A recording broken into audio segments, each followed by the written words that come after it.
In this episode of Travelogue, we venture to the vibrant and pulsating southwestern peripheries of the country, where China and Myanmar meet.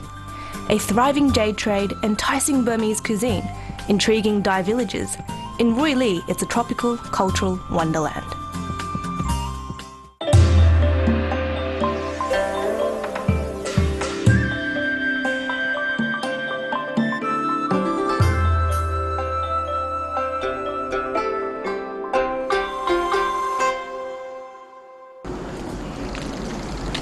G'day guys, and welcome to Ruili. It's a rough and rural frontier city where the trade is in jade and ethnic minorities actually make up the vast majority.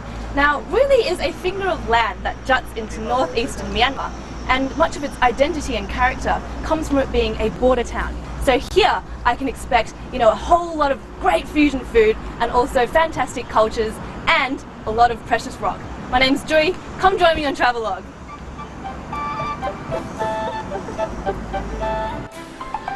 Ruili City belongs to Dehong, Dai and Jingpo Autonomous Prefecture in the westernmost point of Yunnan Province.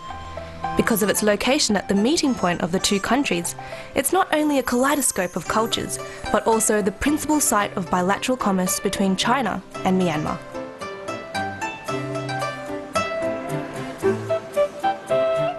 We're heading into what's known as the Jade border trade area, which opened in the early 1990s to promote economic cooperation between the two nations.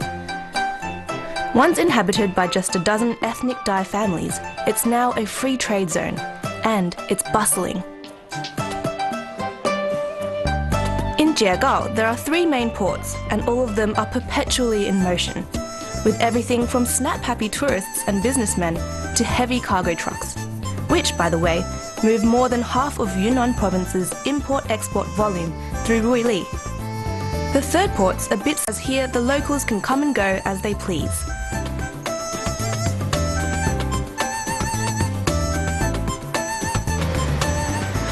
Just look at this border crossing, it's so busy. Out of all the travels I've done and all the border crossings I've been through, this one is definitely really different. There are people everywhere, they're streaming in and out all the time, every day, and it's almost as if the political boundary between China and Myanmar just doesn't exist at all. It's pretty fascinating. In fact, it's an ordinary stroll to and from school for the many Burmese children who have special fast-track passes. Right now, they finish their morning classes in China, and they're popping back into Myanmar for lunch. As for the adults, it's also just another day for them. 你们是缅甸人吗？对。缅甸的华侨。华侨。这是属于缅甸汉族吧？缅甸的汉族啊，你们平常过来中国的吗？来，经常来。我可以看一下你的护照吗？是你们？哇哦 ！Check it out! Look at all these stamps. 方便吗？你觉得这个过来的？很快，差不多两边差不多加起1分钟就可以过来了。对，你觉得这个好像两个城市变成一个城市吗？我们没有什么两个国家的心态，过来很方便嘛。现在就一个这个红树台也马上就过来了。这边也没什么事。那我们走。谢谢啊。Although the ports may be a relatively modern development, Ruili has been trade for centuries. Much of the business focuses on jewellery, and within the free trade zone are a handful of morning wholesale markets devoted to a particular precious rock. You could say that the history of jade is as long as Chinese civilization. This ornamental rock has always been prized for its aesthetics and symbolic ethereal power. Jadeite is the more valuable variety of jade, and the deposits found in Myanmar's northern regions are the highest quality jadeite on earth, sold here in Ruili. Walking into this market, it really doesn't feel like a precious rocks market at all. It's more like a vegetable or fruit market. People are displaying millions of dollars worth of jade on these tables. It's like I could walk up to one and pick a few, put it in a bag and take my apples home or something. But the truth is, I'll probably be in a lot of debt for the rest of my life. But I could also hit the jackpot. There's a practice called 赌石 or stone gambling, where a buyer can spend millions of RMB on an unpolished chunk of rock, based on a hunch about what's inside. Once the rock is cut, it could be the difference between irrevocable bankruptcy and retiring tomorrow in style. Most prefer the much less risky option of worked jewellery. And for those who can't afford to dabble in business, well, you can always talk about it. Guess what? I found some guys who can speak English. How awesome is that? Where are you from? I'm from Myanmar. From Myanmar. And what's your name? My name is Tintin. Tintin. What can you tell me about your jade? Quality is good, expensive. Of course. Yeah. This This very expensive. This one is 20. 20. What about this one? This one is 30,000 yuan. 3,000. 30,000. How come this one is so much more expensive? Look at that. It's green color. It is national color. Natural color. Natural color. Right, I see. So, which one will I be able to afford? What if I have 100 kwai? Huh? What's the cheapest one on your table? This sauce is a natural, just not expensive. How come? Is it? 500 yuan. Oh, This one. it's not bad. It's because it's thinner, isn't it? Yeah. Yeah, it's smaller. Is that guy your boss? Quality is good. Quality is good, of course. He's not my boss. He's my friend. Ah, your friend. Yeah. Everyone here is your friend. Yeah. Oh, do you like living in China? Yeah, I like it. Yeah. Do you live here in Ruili, or do you cross the border every day? I live in Ruili. Oh, you live here. Do you like it? I live. How is life in China? It's too good. Too good. Too good. That's very convincing, isn't it? Well, you know what? Good luck. Good luck with everything here. Thank you very much for talking to me. Cheers. I'm going to take this now. I'll run away with it. If, like me, you don't know too much about jade, but unlike me, you enjoy shopping, I recommend Ruili. Vendors simply don't sell fakes, and jadeite is in such abundant supply here that prices are competitive, guaranteed to be lower than anywhere else. Still, for me, there's something more precious about Ruili than its precious rocks. There's the diversity of cultures, and what comes hand in hand with it, the diversity of cuisine. Seeing Burmese script everywhere and detecting wafts of coconut and curry, I could almost believe I'm somewhere in Southeast Asia. Great service? Tick. Reference pictures on the menu? Tick. I'm tempted to order everything. What do you reckon, guys? Enough for one person? So what I've got here is a great selection of Burmese food you can get here in China without having to cross the border, because we're so close to Myanmar, right? So it might seem pretty exotic, but you know what? The locals eat this stuff every day. You know, in every restaurant you can find Chinese food, Burmese food, everything in between. So what I've got here is, well, this one's called Kalibaba. It's not a Disney cartoon, but yeah, I'll have a little nibble of this. Let's see. Crunchy, like a crunchy curry pancake. So here is the Myanmar sausage, and over here is the lemon fish, and here we have the shrimp spring rolls, and over here there's some sort of coconut jelly dessert. And here, now this is one of my favorites. It's called faluda. I think of Indian faluda or Persian faluda from the name, but it's a really nice dessert as well with black glutinous rice and coconut and bread. I thought that was a bit weird at first, but actually the bread's really crunchy and it gives it that extra crunch and texture. And here is probably one of the most popular dishes here in Ruili. It's tea leaf salad, and it's fermented, so it gives it that really tart taste. It's tossed with chili and cabbage, and also tomato, from what I can see, and fried beans. So I'll give it a go. That is amazing. Yeah, a little bit sour, like the perfect amount of sour, and crunchy. Oh, it's just so good. You know what, you can leave me alone now so I can just inhale all of this.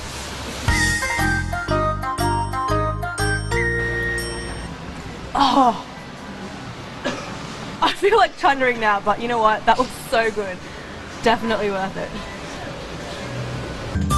Coming up next, it's all about the Dai ethnic minority, a dichotomous village shared by both China and Myanmar, learning a digest of dance moves and dining while on a diet.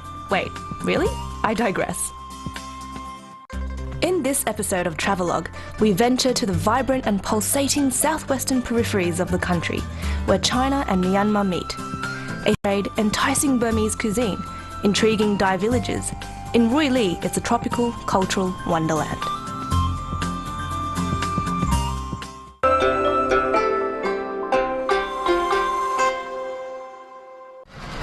China's Yunnan province is a human mosaic.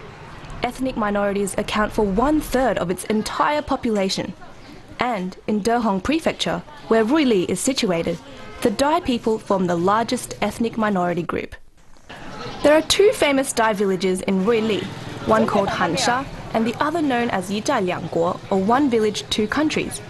You can probably guess from the name why it's so popular with the tourists. So, here I am at another border crossing between China and Myanmar. But the really unique thing about this one is that it's right in the middle of a village. Now, even though it might look like a typical Dai village, the truth is it belongs to both countries. And in 1960, this border stone was placed right here to delineate exactly where the border is. Now, even though the villagers, they're from the same ethnicity and they share the same customs, they believe the same things, eat the same food, but even then, they're of two different nationalities. How interesting is that? They can roam around pretty freely around here. But for me, if I venture a little bit too far that way, I'll probably end up in a Burmese prison. So you know what? I'm going to stay right here. The term Dai can actually refer to several culturally and linguistically related ethnic groups, including the Lao of Laos and the Thai of Thailand. There are around 1.2 million Dai people in China.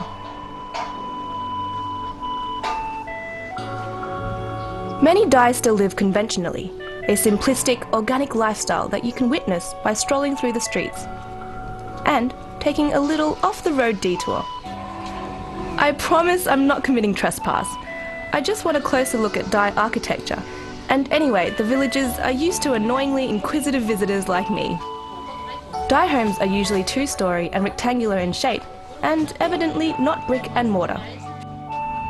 1981. I'm guessing this house is probably about 35 years old if my math isn't too bad. This is a traditional Dai house and it's built with wood and also bamboo. It's not, it doesn't look very sturdy. It's got holes in it as well, but it's also because it's really cool in the summer. And it's really flexible, which means that, during an earthquake, it doesn't collapse. I mean, how cool is that? Just gonna see if I can have a little peek inside. 你好，我可以看一下你们的家吗？可以。谢谢。Maybe I'll go in. 我在那边听。It's like I can huff and puff and blow it down, but not really because it is really strong. Yeah, I know. Another Travelogue home intrusion. But I'm curious about what's inside this woven, fence-like structure. Plus, it's 30-something degrees outside and I'm desperate for some shade. And it turns out this classic Dai method of construction offers au naturel aircon. Whew, it is pretty well ventilated in here. Guess I can feel the breeze coming through the walls and the window. If I look around, everything still seems pretty traditional. Although that seems like a corrugated iron roof, so I suppose that's a new addition. This kitchen though is also traditional, but that's a rice cooker. And over there's a fridge. I'm starting to spot a few new amenities. Of course, it's going to make life a bit easier for the Dai people living here. But it's really cool to see how old and new have come together, and so much of history and culture have been preserved right here in this house.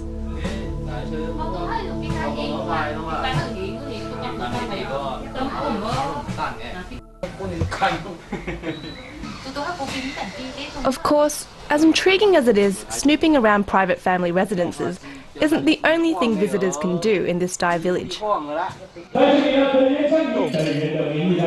day a famous Dai peacock dance, and from the sounds of it, it's already started, so I better hurry up. Phew, I haven't missed it. It's at the end of the repertoire.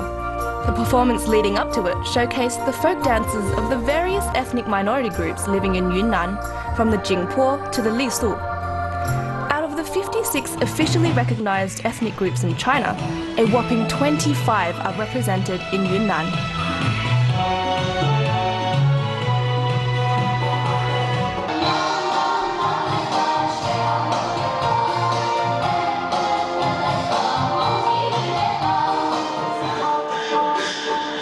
And here it is, the grand finale, the beguiling peacock dance. The Dai people pay homage to the peacock and pray to it for peace and happiness. It's a symbol of auspiciousness, beauty and honesty. And all this is channeled into gracefully executed maneuvers.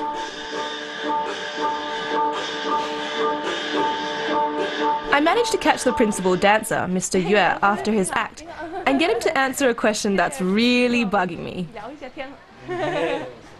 我看过那个孔雀舞都是女生跳的，是不是本来就是男生？不是我们这边是我们傣族的，这边我们德宏和这个缅甸，历史以来都是男的跳，因为什么是开屏都是公的开屏。对，是的，That's true 可以给我看一下你的动作怎么做的吗？他这个步伐是他孔雀是他是脚提的快，落得慢，他是这种，这种，这种，踢得快，落得慢，这个是手呢？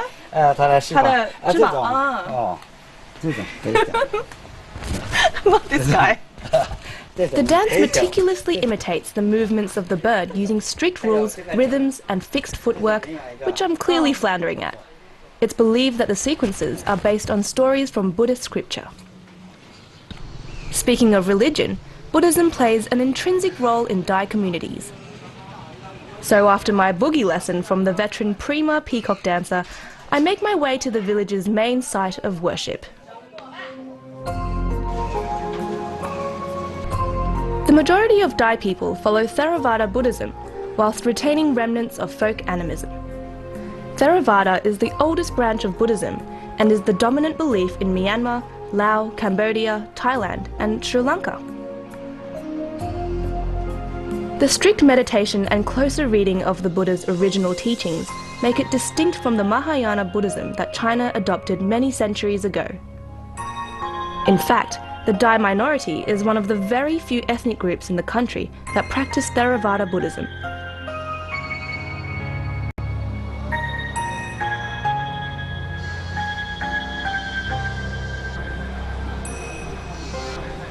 It's a key component of the Dai identity, manifests spiritually and physically, even in modern Dai architecture, like at this lavish Dai restaurant called Meng Mao Yan, which you could call a temple of tastes. My soul may be full for now, but my stomach's empty, so it's perfect timing, really. First though, a palate-teasing tour winner, Mr. ZHANG. 这个地方，很美，在瑞丽，所有的食物都是一些食材，可以吃的可以吃的，像这个，可以拿来把东西做了包在里面，在火上烧煮一煮，出来就有它的清香味，这个呢就是说一路走过来，像这个呢叫石斛，这个呢是个仙草，可以吃，很营养的。假如我们这里折一下，像这个折下来，就马上就可以吃了。你尝一尝，它有点苦，但是它这个苦的话味道比较好。这个有点苦，它清凉的，对，也很有营养治病的，真的很苦，是不是？但是它味道很好，什么东西都可以吃，什么东西都可以用。这个呢是香茅草，这个香茅草的话，它是有味道，这种揉一揉，对，你瞧，身上擦一擦，就防虫了，就防虫。It does smell really, 这个防虫再折一点，再揉一揉，又可以拿来吃的，又可以吃。Look at this guy。特别这个拿来，炸一些这个，做香料，做饮料，是很好的。出门了嘛，涂一涂，放蚊虫。Multi-purpose。放蚊虫，对，蚊虫就不来了。整个都是这个，像这个香蕉也可以拿来做菜，你看相当漂亮，漂亮，对。把这个一头花了嘛，这样一层一层的剥开，剥开以后，把这个花了嘛拿来，也是可以拿来做凉菜，做炖菜，做炒菜，这个傣族的老百姓最喜欢吃了。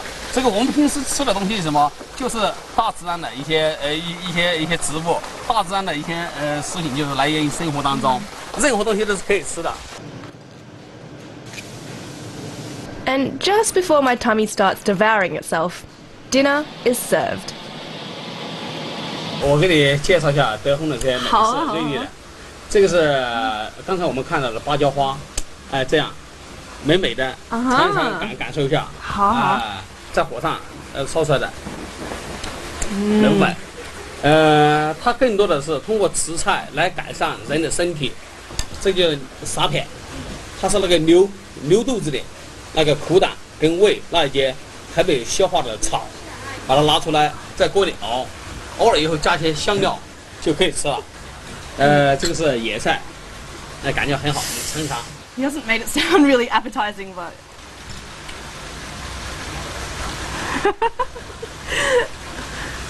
All right.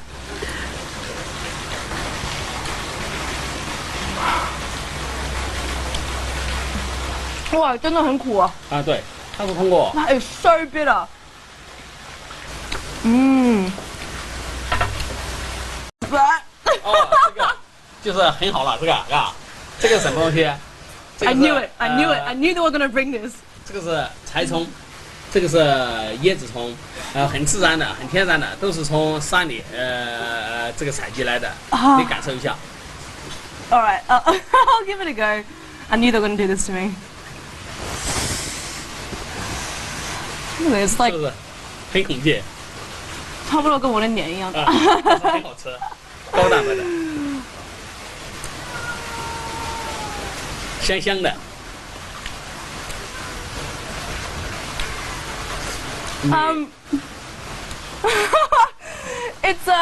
It's crunchy on the outside and the inside.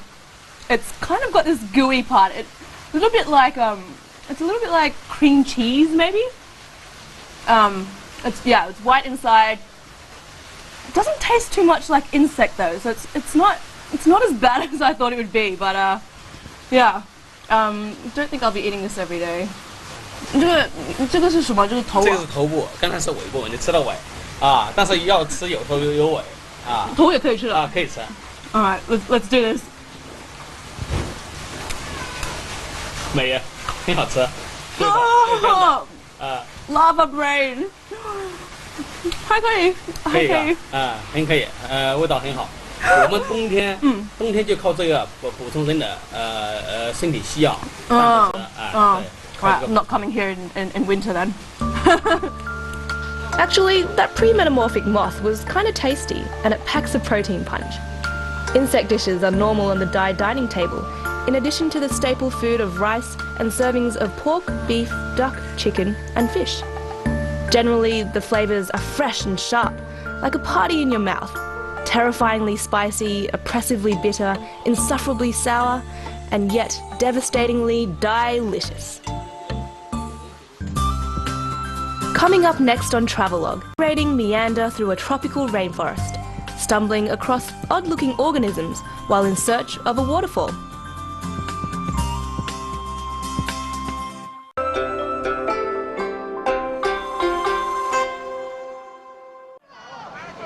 "20 kilometers northeast of Ruili city centre lies the town of Wanding. Now, it's famous for a bridge that played a significant role in World War II in the transport of critically needed military supplies and aid. Less of a history buff and more eager for a light-hearted, leisurely adventure? No worries. Just another 10 minutes on the road and you'll find yourself gladly exiled to a lush tropical sanctum. Here in Ruili, the polished surface of Jade isn't the only green that you'll see. Ruili enjoys a climate that's subtropical and also really humid. So, of course, there's going to be greenery everywhere. We're here at Moli Rainforest, and I've heard that there's a waterfall 1.5 kilometers uphill. So, I know I'm drenched in sweat, but hopefully it gets cooler the further we go in. So, what are we waiting for? Let's go! Moli Rainforest boasts thousands of species of plants, including dozens of rare ones that are under national protection. It's been dubbed an ecotourism zone and is known for its biodiversity and verdant natural environment. I feel like I'm on the set of A Midsummer Night's Dream. Due to its subtropical location, Ruili's summers are long and stifling and there's virtually no winter. Here, the average annual temperature ranges from around 15 to 25 degrees, but it's a straight-up scorcher today. At least the deeper I venture, the less asphyxiating the mugginess. It's definitely a lot cooler here under the canopy, and plus there is a storm rolling through. And you know what, it's always so nice to be able to escape from the hustle and bustle of the city and come to a sanctuary like this, you know, with churning water. And I've noticed some plants that I've never seen before. Check it out. I believe this one has the scientific name of Hipster virus. What do you think? It's spawned quite an epidemic around the world, hasn't it? I do like my bearded men. But the draw card here isn't hairy vegetation, it's the Moli waterfall. Moli means beautiful waterfall in the Dai language. Although there are footbridges and tiled stairs, there's not much signage around, so it's recurrent deception. Is this the Moli Moli? Nope. I think this is it for real, guys. I'm hearing something. Come on. Yeah, wow, check it out.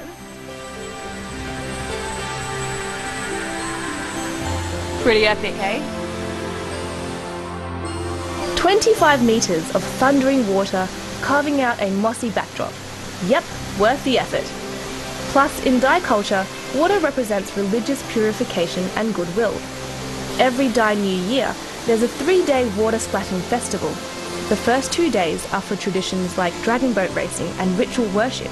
And on the third, after a ceremonial morning wash and a Buddha bathing ceremony, people flock to the another with water. By splashing someone, you're pacifying evil spirits and ensuring a good harvest. It's basically blessing them with luck and prosperity. Judging by how much spray I'm getting, my New Year is gonna be a winner.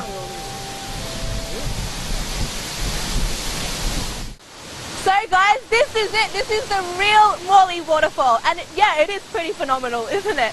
To be honest though, these past few days in Ruili, this border town, have all been pretty phenomenal. You know, I think it's the perfect collision of cultures, of cuisine, of commerce. We've got the Dai minority, we've got, you know, Burmese Jade traders as well, and this stunning scenery. You know what? I guess I am done here. Maybe there is something I want to do though. My name's Joy. See you maybe never again. Woo!